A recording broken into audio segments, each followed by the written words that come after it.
பாணியில பாபா எல்லையில்லாத சந்நியாசத்தினுடைய ரகசியத்தை நம்மளுக்கு சொல்றாரு. மனிதனிலிருந்து தேவதையாகக்கூடிய இந்த படிப்பை ஒருபோதும் தவற விடாதீங்க. ஏன்னா இந்த படிப்பை எவர் சொல்வதையும் நம்ம கேட்டதும் இல்லை, எவர் சொல்வதையும் நம்ம பார்த்ததும் இல்லை. அதனால இந்த படிப்பை ஒருபோதும் தவற விடாதீங்க பாபா சொல்றாரு. எப்படி அந்த வைஷ்ணவர்கள் உணவுல தூய்மையா இருக்காங்களோ அந்த மாதிரி சங்கமிக பிராமணர்கள் உணவுலையும் உடலாலையும் எண்ணத்தாலையும் தூய்மையா இருக்கிறதுக்காக பாபா உண்மையான வைஷ்ணவராக சொல்றாரு. மேலும் சுபாவத்தை மிக இனிமையானதா வச்சுக்கணும், முயற்சியில கவனம் கொடுக்கணும் பாப்தாதா சொல்றாரு. வாங்க இனி முரளியில சாரத்தை பார்க்கலாம். ஓம் சாந்தி. 29/12/2020 காலை முரளி பாப்தாதா மதுபன். இனிய குழந்தைகளே, சங்கமயுகத்தில் நீங்கள் பிராமண சம்பிரதாயத்தைச் சேர்ந்தவராக இருக்கிறீர்கள். நீங்கள் இப்போது மரணலோக மனிதனிலிருந்து அமரலோக தேவதையாக மாற வேண்டும். கேள்வி: குழந்தைகள், நீங்கள் எந்த ஞானத்தை புரிந்து கொண்ட காரணத்தால் எல்லையற்ற சந்நியாசம் செய்கிறீர்கள்? பதில்: உங்களிடம் நாடகத்தின் சரியான ஞானம் இருக்கிறது. நாடகப்படி இப்போது இந்த மரணலோகம் முழுவதும் எரிந்து சாம்பலாக வேண்டும் என்பதை நீங்கள் அறிந்திருக்கிறீர்கள். இப்போது இந்த உலகம் வர்த்து நாட்டிய பெண்ணியாகி விட்டது. நாம் வர்த்து பவுண்டாக வேண்டும். இதில் என்ன நடந்தாலும் அது அப்படியே பிறகு ரிப்பீட் ஆகும். எனவே நீங்கள் இந்த உலகம் முழுவதையும் எல்லையற்ற சந்நியாசம் செய்கிறீர்கள். பாடல்: நீங்கள் நாளைய பாக்கியம். ஓம் சாந்தி. குழந்தைகள், பாடலின் வரியை கேட்டீர்கள். அமரலோகம் வரப்போகிறது. இது மரணலோகம். இது அமரலோகம் மற்றும் மரணலோகத்திற்கிடையே உள்ள புருஷோத்தம சங்கமயுகம். இப்போது தந்தை சங்கமயுகத்தில் கற்பிக்கிறார், ஆத்மாக்களுக்கு கற்பிக்கிறார். எனவே ஆத்ம அபிமானியாக மாறி அமருங்கள் என குழந்தைகளுக்கு சொல்கிறார். நமக்கு எல்லையற்ற தந்தை கற்பிக்கிறார் என்ற நிச்சயம் செய்ய வேண்டும். அல்லது மரணலோக மனிதனிலிருந்து அமரலோக தேவதையாக மாறுவதே நமது குறிக்கோள். குழந்தைகளே, நீங்கள் ஆத்ம அபிமானியாகி அமருங்கள் என்று சொல்லும் இப்படிப்பட்ட படிப்பை ஒருபோதும் காதால் கேட்டதில்லை, ஒருவரும் சொல்வதை பார்த்ததும் இல்லை. எல்லையற்ற தந்தை நமக்கு கற்பிக்கிறார் என்பதை நிச்சயம் செய்யுங்கள். எந்த தந்தை? எல்லையற்ற தந்தை நிராகார சிவபாபா. நாம் சங்கம யுகத்தில் இருக்கிறோம் என்பதை இப்போது நீங்கள் உணர்ந்திருக்கிறீர்கள். இப்போது நீங்கள் பிராமண சம்பிரதாயத்தைச் சேர்ந்தவராக மாறியிருக்கிறீர்கள். இப்போது நீங்கள் பிராமண சம்பிரதாயத்தைச் சேர்ந்தவராக மாறியிருக்கிறீர்கள். பிறகு நீங்கள் தேவர்களாக வேண்டும். முதலில் சூத்திர சம்பிரதாயத்தில் இருந்தீர்கள். தந்தை கல்புத்தியிலிருந்து தங்க புத்தியாக மாற்றுகிறார். முதலில் சதோ பிரதான தங்க புத்தி உடையவராக இருந்தீர்கள். இப்போது மீண்டும் ஆகிறீர்கள். சத்தியுகத்திற்கு எஜமானராக இருந்தோம் என்று சொல்லக்கூடாது. சத்தியுகத்தின் உலகத்தில் எஜமானராக இருந்தீர்கள். பிறகு 84 பிறவிகள் எடுத்து ஏனியில் இறங்கி இறங்கி சதோ பிரதானத்தில் இருந்து சதோ ரஜோ தமோ நிலைக்கு வந்துவிட்டீர்கள். முதலில் சதோ பிரதானமாக இருந்தீர்கள், அதனால் தங்க புத்தியாக இருந்தீர்கள். பிறகு ஆத்மாவில் துருப்படுகிறது. இதை மனிதர்கள் புரிந்து கொள்வது இல்லை. உங்களுக்கும் எதுவும் தெரியாமல் இருந்தது என்று தந்தை சொல்கிறார். மூட நம்பிக்கை இருந்தது. ஒருவரை யாரென்று அறியாமல் பூஜை செய்வதை அல்லது நினைவு செய்வதை மூட நம்பிக்கை என்று சொல்லப்படுகிறது.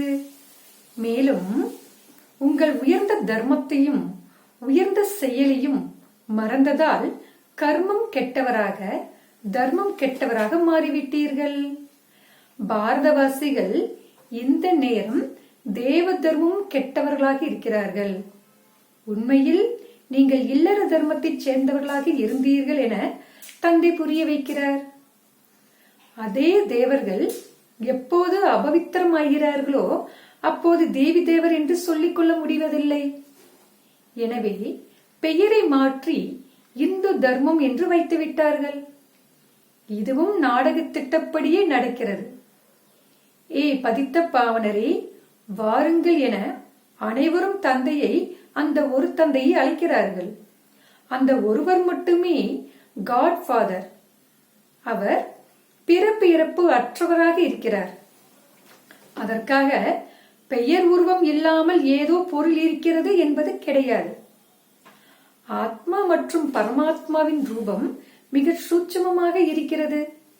அதை ஸ்டார் அல்லது புள்ளி என்று சொல்கிறார்கள். சிவனுக்கு பூஜை செய்கிறார்கள். அவருக்கு சரீரமே இல்லை. இப்போது புள்ளியான ஆத்மாவிற்கு பூஜை செய்ய முடியாது. எனவே பூஜை செய்வதற்காக அதை பெரியதாக செய்கிறார்கள். அப்போது சிவனுக்கு பூஜை செய்வதாக உணர்கிறார்கள். ஆனால் அவருடைய ரூபம் என்ன என்பதை அவர்கள் அறியவில்லை.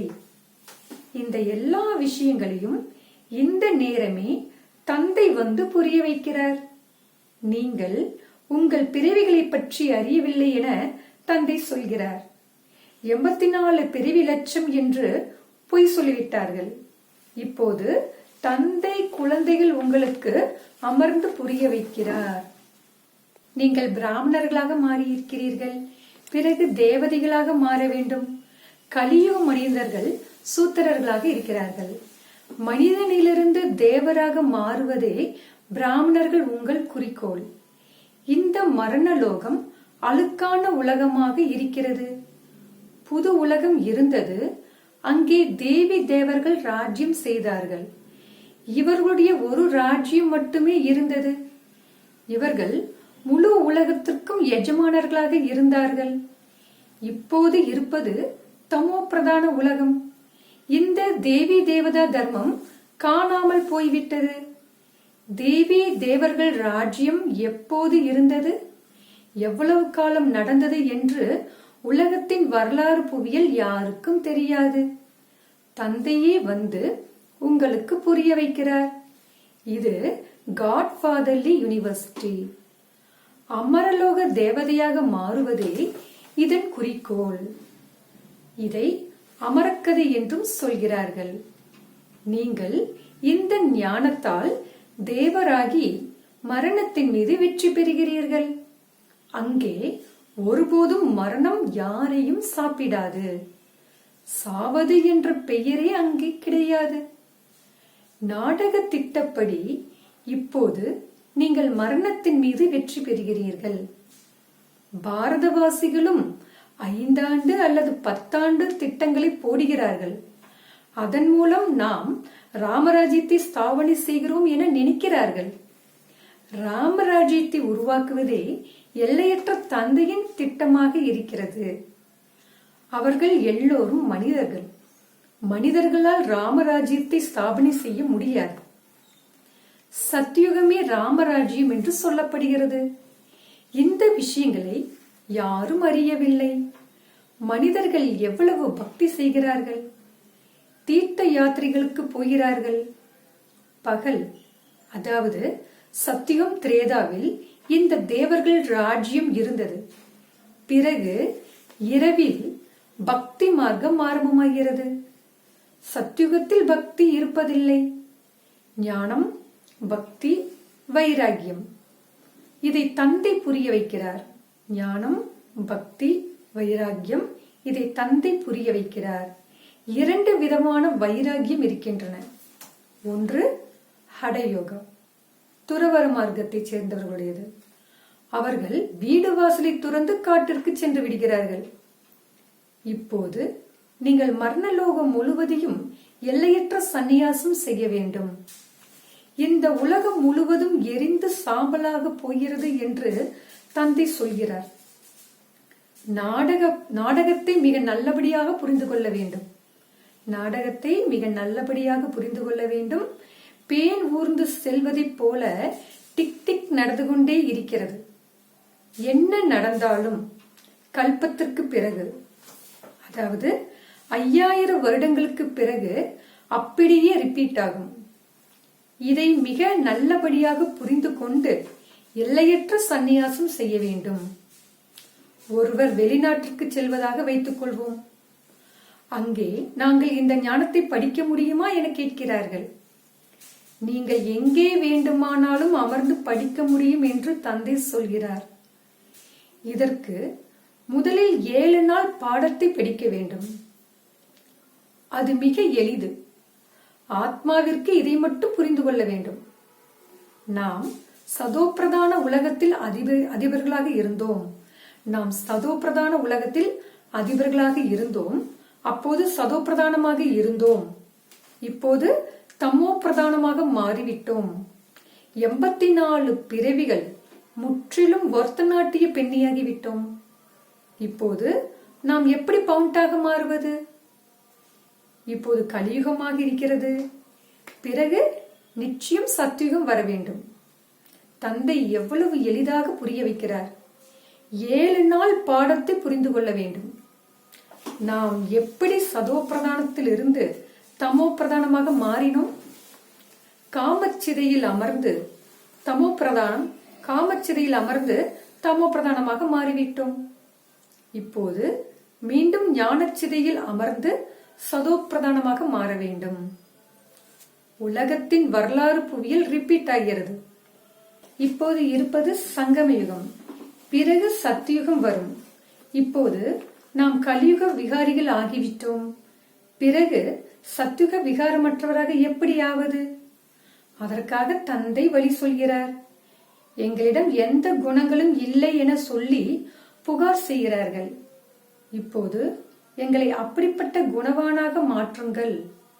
யார் கல்ப முன்னர் மாறினார்களோ அவர்களே மீண்டும் ஆக வேண்டும். முதலில் தன்னை ஆத்மா என உணருங்கள் என தந்தை புரிய வைக்கிறார். ஆத்மாவே ஒரு சரீரத்தை விடுத்து மற்றதை பெறுகிறது. இப்போது நீங்கள் ஆத்ம அபிமானியாக மாற வேண்டும். இப்போதே உங்களுக்கு ஆத்ம அபிமானியாகும் அறிவுரை கிடைக்கிறது. அதற்காக நீங்கள் எப்போதும் ஆத்ம அபிமானியாக இருப்பீர்கள் என்பது கிடையாது. சத்யுகத்தில் சரீரத்திற்கு பெயர் இருக்கிறது. லக்ஷ்மி நாராயணுடைய பெயராலேயே எல்லா காரியங்களும் நடக்கின்றன. இப்போது இருப்பது சங்கமயுகம். இந்த நேரம் தந்தை வந்து புரிய வைக்கிறார். நீங்கள் சரீரம் இல்லாமல் வந்தீர்கள். பிறகு அசரீரியாகி திரும்பிச் செல்ல வேண்டும். தன்னை ஆத்மா என உணர்ந்து தந்தையை நினைவு செய்யுங்கள். இது ஆன்மீக யாத்திரை. ஆத்மா தனது தந்தையை நினைவு செய்கிறது. தந்தையை நினைவு செய்வதாலே பாவங்கள் எரிந்து சாம்பலாகும். இதை யோக அக்னி என்று சொல்கிறார்கள். நீங்கள் எங்கிருந்து வேண்டுமானாலும் நினைவு செய்ய முடியும். இந்த சிருஷ்டி சக்கரம் எப்படி சுற்றுகிறது, நாம் எப்படி ஏணியில் இறங்கி வருகிறோம் என்பது 7 நாட்களில் புரிய வைக்கப்படுகிறது. இப்போது இந்த ஒரே பிறவியில் முன்னேறும் கலை ஏற்படுகிறது. வெளிநாடுகளில் குழந்தைகள் இருக்கிறார்கள். அங்கும் முரளி போகிறது. இது பள்ளிக்கூடம்.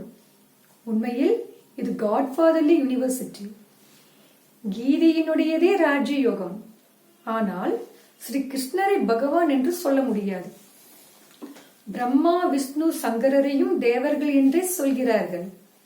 இப்போது நீங்கள் முயற்சி செய்து மீண்டும் தேவதையாக மாறுகிறீர்கள்.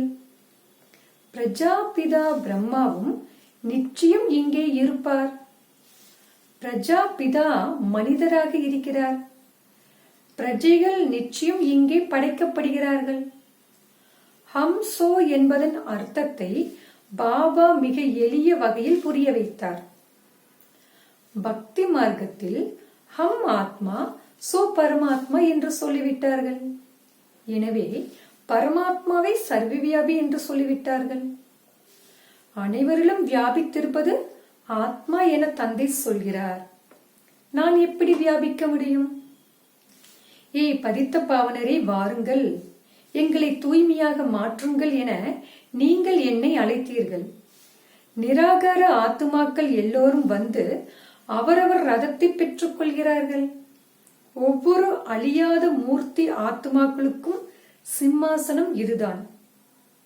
சிம்மாசனம் என்று சொன்னாலும் ரதம் என்று சொன்னாலும் ஒன்றுதான். தந்தைக்கு ரதம் இல்லை, சிவபாபாவிற்கு ரதம் இல்லை. அவரை நிராகாரர் என்று சொல்கிறார்கள். அவரிடம் சூட்சும சரீரமும் இல்லை, ஸ்தூல சரீரமும் இல்லை. நிராகாரர் தாமே எப்போது ரதத்தில் அமர்கிறாரோ அப்போதே பேச முடியும். ரதம் இல்லாமல் பதித்தமானவர்களை எப்படி தூய்மையாக மாற்ற முடியும்?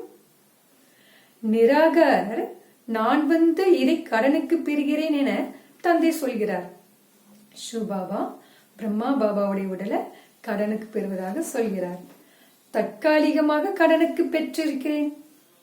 இதை பாக்கியசாலி ரதம் என்று சொல்கிறார்கள்.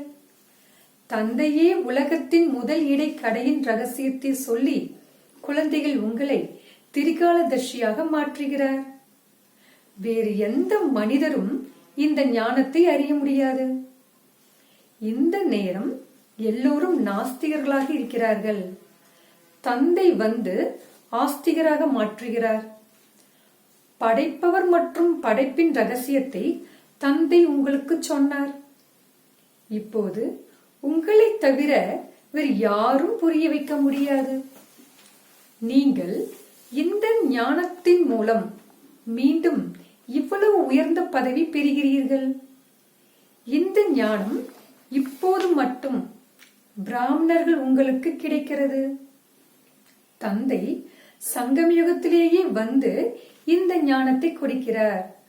சத்கதி கொடுப்பவர் ஒரு தந்தை மட்டுமே. மனிதர்களுக்கு சத்கதி கொடுக்க முடியாது. அவர்கள் எல்லோரும் பக்தி மார்க்க குருமார்களாக இருக்கிறார்கள். சத்குரு ஒருவர் மட்டுமே. அவரைத்தான் ஆஹா சத்குரு ஆஹா என்று சொல்கிறார்கள். இதை பாடசாலை என்று சொல்லலாம். நரனிலிருந்து நாராயணன் ஆவதே இதன் குறிக்கோள். அவையெல்லாம் பக்தி மார்க்க கதைகளாக இருக்கின்றன. கீதையின் மூலமாகவும் எந்த பிராப்தியும் கிடைப்பதில்லை. நான் குழந்தைகள் உங்கள் முன்னால் வந்து கற்பிக்கிறேன் என சிவபாபா சொல்கிறார். அதன் மூலம் நீங்கள் இந்த பதவி பெறுகிறீர்கள். பவித்திரமாக மாறுவதே இதில் முக்கிய விஷயமாக இருக்கிறது. நீங்கள் பவித்திரமாக மாறுவதே முக்கிய விஷயமாக இருக்கிறது. தந்தையின் நினைவில் இருக்க வேண்டும். முதலில் பவித்திரமா இருக்கணும், தந்தையின் நினைவில் இருக்கணும். இதில் தான் மாயை தடைகளை ஏற்படுத்துகிறது. நீங்கள் உங்கள் ஆஸ்தி பெறுவதற்காக தந்தையை நினைவு செய்கிறீர்கள். இந்த ஞானம் அனைத்து குழந்தைகளிடம் போகிறது. ஒருபோதும் முரளியை தவறவிடக்கூடாது. முரளியை தவறவிட்டால் ஆப்ஷன் போடப்படும். எங்கே அமர்ந்திருந்தாலும் முரளி மூலமாக புத்துணர்வு பெற்றுக்கொண்டே இருப்பீர்கள். ஸ்ரீமத் படி நடக்க வேண்டும். வெளியே சென்றால் நிச்சயம் பவித்திரமாக இருக்க வேண்டும், வைஷ்ணவராக இருக்க வேண்டும் என்று தந்தை புரிய வைக்கிறார். வைஷ்ணவர்களும் 2 விதமாக இருக்கிறார்கள். உண்மையான வைஷ்ணவர்கள் வல்லபாச்சாரியரும் இருக்கிறார். ஆனால் விகாரத்திற்கு போகிறார்கள். பவித்திரமாக இருப்பதில்லை. நீங்கள் பவித்திரமாகி விஷ்ணு வம்சி ஆகிறீர்கள். அங்கே நீங்கள் வைஷ்ணவர்களாக இருப்பீர்கள். விகாரத்திற்கு போக மாட்டீர்கள். அது அமரலோகம், இது மரணலோகம். இங்கே விகாரத்திற்கு போகிறார்கள்.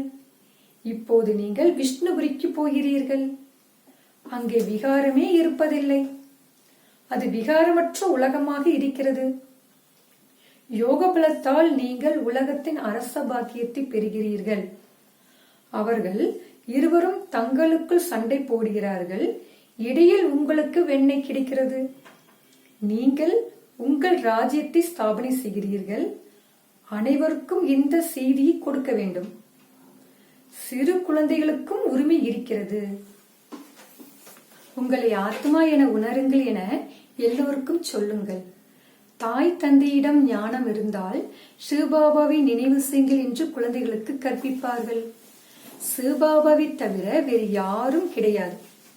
ஒருவரை நினைவு செய்வதால் மட்டுமே தமோ பிரதானத்திலிருந்து சதோ பிரதானமாக மாறுவீர்கள். இதில் படிப்பு மிக நன்றாக இருக்க வேண்டும். வெளிநாட்டில் இருந்தாலும் நீங்கள் படிக்க முடியும். இதற்கு புத்தகம் போன்ற எதுவும் தேவையில்லை. எங்கு வேண்டுமானாலும் அமர்ந்து நீங்கள் படிக்க முடியும். புத்தியால் நினைவு செய்ய முடியும். இந்த படிப்பு இவ்வளவு சகஜமாக இருக்கிறது. யோகம் அல்லது நினைவினால் சக்தி கிடைக்கிறது. இப்போது நீங்கள் உலகத்திற்கு எஜமானராகிக் கொண்டு இருக்கிறீர்கள்.